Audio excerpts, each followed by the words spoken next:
Hello YouTube, this is The Bucket coming at you today with my Grendel P10 380 pistol. This gun was made by the Grendel company, and Grendel was founded by George Kellgren. He's from Sweden, and you're probably he's probably most famous for being one of the founders of Kel-Tek. And if you look at this gun, there's definitely a Kel-Tek feel to it. So Kellgren came and he created the Grendel company, and this was his first pistol that he kind of came out with. Let's go over the specs of this particular gun. So the Grendel comes in at 14.7 ounces. Its overall length is 5.5 inches. Its overall width is 1.25 inches. Its barrel length is 3 inches, and its overall height is 3.75 inches.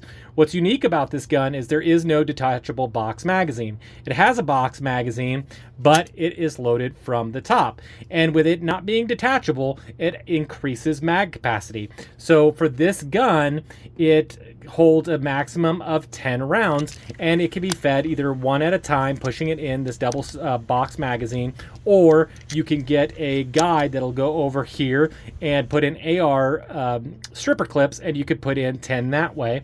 And then all you have to do is drop down the lever and it will be ready to go.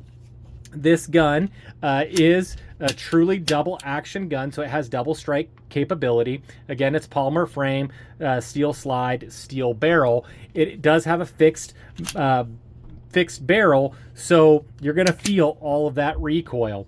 But for the time that this gun came out, that was a lot of capacity that you could have as maybe a backup gun.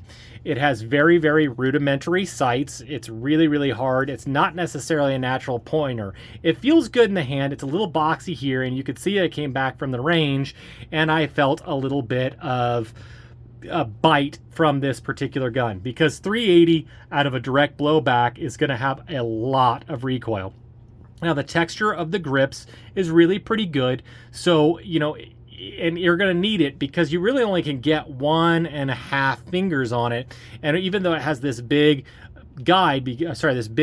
trigger well, you're going to need it because it's got a long, stiff trigger pull, which stacks a lot. Now, what this was designed for was to keep in your boot, and when your duty firearm ran out of ammo, you had something that you could go with. And again, 10 rounds at belly distance is kind of the way that it was designed to be used. I will tell you, this may have been one of the least pleasant guns I've ever shot. The recoil was too much. There wasn't enough to grip a hold of. The sights were really, really hard. I'll be honest with you, at 10 yards, this is my target. I just had these 2 out of 5 shots. I've shot a lot of other guns. The LCP2, the AMT backup. This gun was, this was one of the worst guns that I've ever shot as far as 380 goes. If you want to go talk about the history of the gun or when it came in, maybe it was pretty useful. I'll tell you that it was reliable. I didn't have any failures to feed, any failures to extract. It did run every time I pulled the trigger. Some people have talked about that when you put in your rounds, that after the first one will feed, that a couple extras will pop up. I didn't have any of that happen with my particular gun. As far as loading it manually, I don't have the guide to use the stripper clips. It was really pretty easy. It does lock back. You just put one right in after another. I never put in the full 10. I think 8 was the max that I went to. I'll be honest with you, this is a no-go for me. If you've got one and it doesn't, and you found a way to hold it, I thought it was reliable enough. I would just say that it was so unpleasant, and I felt so much anticipation over the recoil that I became worse and worse of a shooter with it. So was it kind of different and unique? Yeah. And did it help him end up coming up with some of his designs for Kel-Tek? I'm sure. And a lot of other Kel-Tek guns are probably better than this one. I'll just say that this one is kind of a pass for me. It's kind of a cool piece of history, and if I get stuck on this gun and I can't trade it or sell it, it'll be kind of cool to hang on the wall to talk about different firearms and different firearm history for sure. He definitely came up with some different ideas. As far as disassembly, I'm not going to disassemble it here. There's this little hole right here, and it's kind of a jankety deal. So you kind of I found that the best that I had is I would put it all the way back, and then I hold on to the slide, and then I let it go, and then you can just get it to right about there, put a punch out, and, well, let's do it. Since I've got you here, when you get to right about here, just go ahead and push this pin out, and of course, now that I've janked it around with it, let's go back at it again.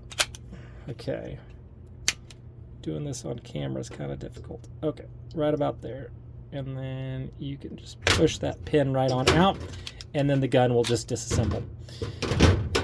You do have a non-captive recoil spring right at this point, and it comes out, and the barrel comes out, and you can disassemble it that way. And it comes apart like that. I oiled it up pretty good. Like, again, I said, it was not unreliable as far as the guns going in and the guns going boom. It was just, you know, so unpleasant to shoot. It was just kind of difficult that way.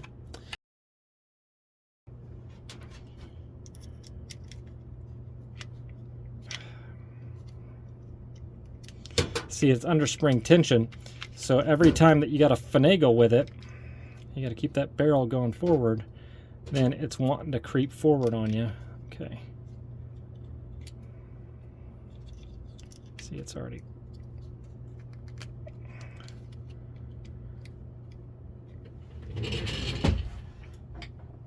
Get a little whacker.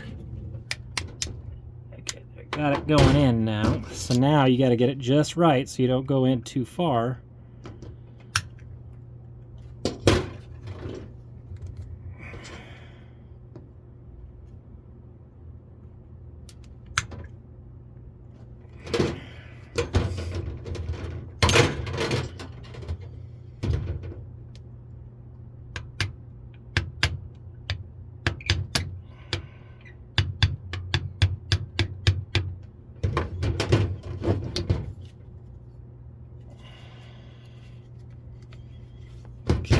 Probably gonna slam forward and I get it just right.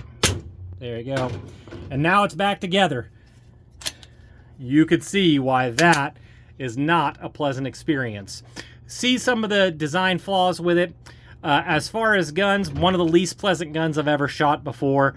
It's a cool piece of history, so if you ever see one, now you know what it is. I want to thank you so much for being patient with me while I fought that awful reassembly procedure. And I want to thank you so much for supporting the channel. All the likes, the comments, the shares are really appreciated. And as always, you stay classy, YouTube. Little baby bucket, do you want to live in California? No. Why? Because I'm not a compliment.